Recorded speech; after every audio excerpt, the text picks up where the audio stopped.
Yes friends, ये हम लोग का पार्ट 2 है ऑफ क्लास 10th इलेक्ट्रिसिटी जो हम लोग पढ़ रहे थे फिजिक्स में। एंड अगर आप लोगों ने पार्ट 1 नहीं देखा है देन उसको देख लीजिए। And that we have discussed about the 2 parameters electric current and then charges. And इस वीडियो में हम लोग डिस्कस करेंगे अबाउट अ थर्ड पैरामीटर जो कि बहुत सारे बच्चों का बहुत बड़ा कंफ्यूजन है and that is potential difference. मुझे पता है ये नाम सुनने के बाद ही आप लोगों को एकदम डर सा लग गया होगा। बहुत बच्चों की ये बहुत बड़ी दिक्कत है, कहो तो प्रॉब्लम है कि उनसे पोटेंशियल डिफरेंस उनको समझ में नहीं आता है। तो देखो पोटेंशियल डिफरेंस बहुत ही इजी है एंड आपको बहुत ही इजी तरीके से बताऊंगा। अगर 5 नंबर में भी आ गया ना तो आपके पूरे 5 मार्क्स पक्के हैं इस वीडियो के बाद, तो एंड तक देखिएगा जरूर। तो यार पोटेंशियल डिफरेंस देखो साइंस की भाषा में भी समझेंगे और अपनी भाषा में भी समझेंगे। साइंस की भाषा और अपनी भाषा दोनों को कंबाइन करके अगर समझें that what is potential difference, तो सीधी सी एक छोटी सी बात समझ लो, factor that brings current. Potential difference is the factor that brings current. ये वो फैक्टर है जो करंट को लाता है, या तो कहो करंट को प्रोड्यूस करता है, या इसकी वजह से करंट होता है। एंड करंट का जो एग्जिस्टेंस है वो इसके बिना असंभव है, मतलब कहो इसके बिना है ही नहीं। अब अभी भी आई होप सो कि आप लोगों को समझ में नहीं आया होगा कि मैं क्या समझाना चाह रहा हूँ। देन एक एग्जांपल के साथ समझेंगे इसको, बहुत ही अच्छी तरीके से समझ में आ जाएगा आपको इस एग्जांपल के बाद इसको। And we will then see further about potential difference. देखिए पहले तो एक चीज समझ लेते हैं कि पोटेंशियल डिफरेंस को हम लोग V से डिनोट करते हैं। Potential difference is noted by letter V and इसको वोल्टेज भी कहते हैं। पोटेंशियल डिफरेंस को वोल्टेज भी कहते हैं। तो देखो यार एक एग्जांपल समझो, ये एक पाइप है फॉर एग्जांपल, और आप चाहते हो कि यहां से यहां तक वाटर फ्लो करे। ये पाइप है एंड चाहते हो कि इधर डायरेक्शन से उस डायरेक्शन तक वाटर फ्लो करे, यानी पानी फ्लो करे। तो आपको करना क्या होगा, बेसिकली इधर एक बीकर ले लिया या टैंक ले लिया एंड इधर भी एक टैंक ले लिया। इसको मैंने नाम दे दिया A एंड देन इसको नाम दे दिया B। 2 बीकर ले लिए एंड ये बीकर यहां तक मैंने फिल कर दिया। ये बीकर यहां तक फिल्ड है एंड ये वाला जो बीकर है ये यहीं तक फिल्ड है। तो होगा क्या इसमें, जो वाटर है यहाँ पे वाटर का लेवल हाई है एंड यहाँ पे वाटर का लेवल लो है, तो वाटर ऑटोमेटिकली यहाँ से यहाँ शिफ्ट होने लगेगा। From high level to low level water shift होने लगेगा। तो देखो वाटर की शिफ्टिंग के लिए ये जो डिस्टेंस जो नेसेसरी थी ना इस डायरेक्शन में शिफ्ट करने के लिए, ये जो डिफरेंस नेसेसरी था इसी को हम लोग पोटेंशियल डिफरेंस कहते हैं। अब आई होप सो आप लोग समझ गए होंगे। अब अगर सेल को लेके समझा जाए देन उसमें भी पहले आपको छोटा सा करंट सेटअप समझना पड़ेगा एंड देन उसमें आप पोटेंशियल डिफरेंस क्या है एंड कैसे सेल में होता है वो भी आप समझ जाओगे। पहले एक छोटा सा करंट सेटअप समझ लेते हैं। देखो यार मेटल है,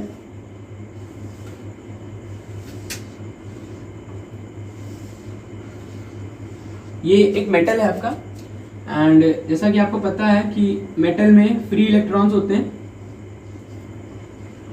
मेटल में फ्री इलेक्ट्रॉन्स होते हैं। अगर आपने पिछली वीडियो नहीं देखी तो उसमें मैंने समझाया कि मेटल्स में किस तरीके से फ्री इलेक्ट्रॉन्स होते हैं, तो पिछली वीडियो देख लीजिए अगर आपने नहीं देखी है तो ये हम लोग को पता है कि मेटल्स में फ्री इलेक्ट्रॉन्स होते हैं, ठीक है। अब वो फ्री हैं तो उनकी कोई डायरेक्शन नहीं है, इधर इधर उधर घूम रहे हैं।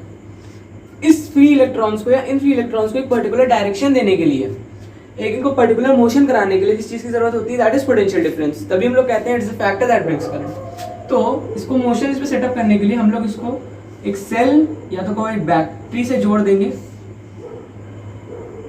And combination of cells is called battery. इसको हमने एक सेल से जोड़ दिया एंड सेल में क्या होता है, ये जो एक रॉड टाइप में है यहाँ पे एक केमिकल होता है जिसको C1 नाम दे देते हैं, यहाँ पे केमिकल होता है इसको C2।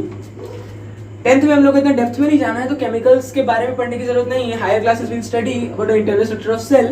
तो यहाँ पे सिर्फ इसको C1 एंड C2 नाम दे दिया एंड ये आपने इसको सेल से लाके अपने वायर को ये जोड़ दिया यहाँ पे एंड देन आप जब जोड़ते हो देन उसमें करंट फ्लो करने लगता है। लेकिन कैसे, देखो इन दोनों के बीच में एक ऐसा रिएक्शन होता है जिससे यहाँ के सारे इलेक्ट्रॉन्स जो हैं वो यहाँ शिफ्ट होने लगते हैं। यहाँ के सारे इलेक्ट्रॉन्स यहाँ पे शिफ्ट होने लगते हैं, यानी यहाँ पे इलेक्ट्रॉन्स की मात्रा बढ़ गई, यानी हम लोग का नेगेटिव टर्मिनल बन गया। एंड जब इलेक्ट्रॉन्स इसके इसमें शिफ्ट हो गए हैं तो यहाँ पे प्रोटॉन्स की मात्रा बढ़ गई, तो ये हम लोग का पॉजिटिव टर्मिनल हो गया। यानी यहाँ पे इलेक्ट्रॉन्स की मात्रा बढ़ी तो ये नेगेटिव हो गया, यहाँ पे बढ़ी तो पॉजिटिव हो गया। अब हुआ क्या, इस तार को हम लोगों ने नेगेटिव वाले को ले जाके इधर इसके जोड़ दिया है इससे। अब यहाँ पे भी फ्री इलेक्ट्रॉन्स है एंड ये भी इलेक्ट्रॉन्स है। एंड हम लोगों ने पिछले वीडियो में देखा है कि जो सेम चार्जेस होते हैं दैट रिपेल ईच अदर, तो ये क्या करेगा, ये इसको रिपेल करेगा, यानी ये इलेक्ट्रॉन्स अब इधर भागने लगेंगे। और यहाँ पे जो प्लस है, पिछली वीडियो में मैंने देखा कि नेगेटिव चार्जेस जो अपोजिट चार्जेस होते हैं दैट अट्रैक्ट, तो ये इसको क्या करेगा, अट्रैक्ट करने लगेगा, अपनी तरफ इसको खींचने लगेगा। देन होगा क्या, बेसिकली जो ये इलेक्ट्रॉन्स जो यहाँ पे फ्री थे उनकी डायरेक्शन सेटअप हो जाएगी इस डायरेक्शन में, यानी करंट इस डायरेक्शन में फ्लो होगा, करंट इस डायरेक्शन में फ्लो होगा from negative terminal to positive terminal. चौंकना मत, क्योंकि बुक में लिखा है from positive terminal to negative terminal.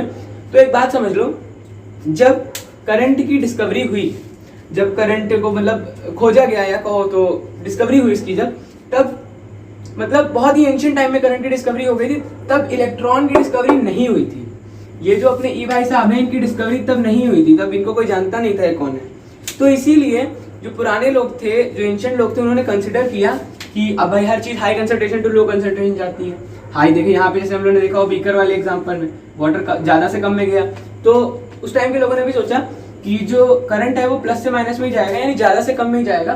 तो इसकी डायरेक्शन उन्होंने एज्यूम कर दी from positive terminal to negative terminal, जिसको आज तक हम लोग फ्रॉम पॉजिटिव टू नेगेटिव ही पढ़ रहे हैं, लेकिन जो एग्जैक्ट है दैट इज दिस। लेकिन इसको आप मेंशन मत करिएगा वरना गलत हो जाएगा, क्योंकि हम लोग को पढ़ाया बेसिकली यही जा रहा है फ्रॉम पॉजिटिव टू नेगेटिव। और हम लोग कहीं अगर करंट दिखाते हैं देन ऐसे ही दिखाते हैं फ्रॉम पॉजिटिव टू नेगेटिव। तो ये था हम लोग का current setup.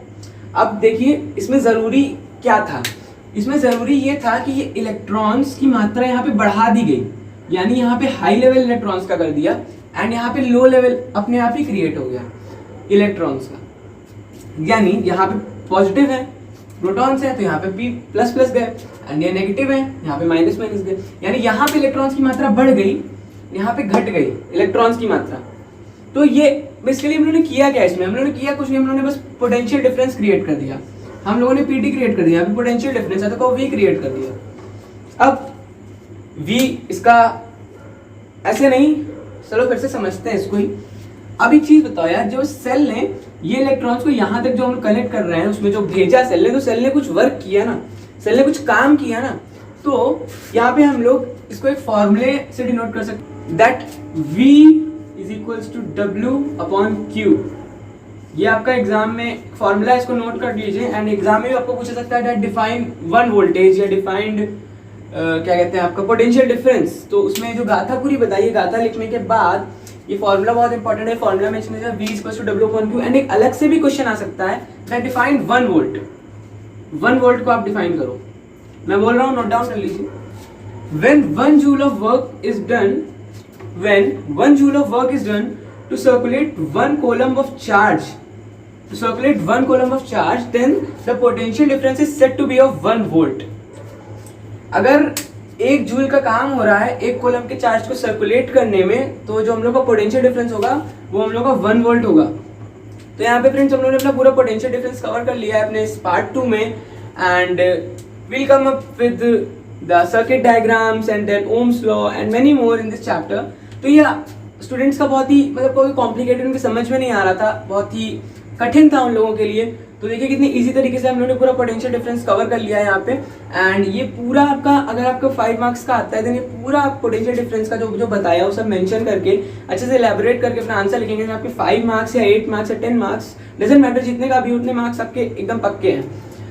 So here we have come to the end of this topic, potential difference. Thanks for watching and goodbye.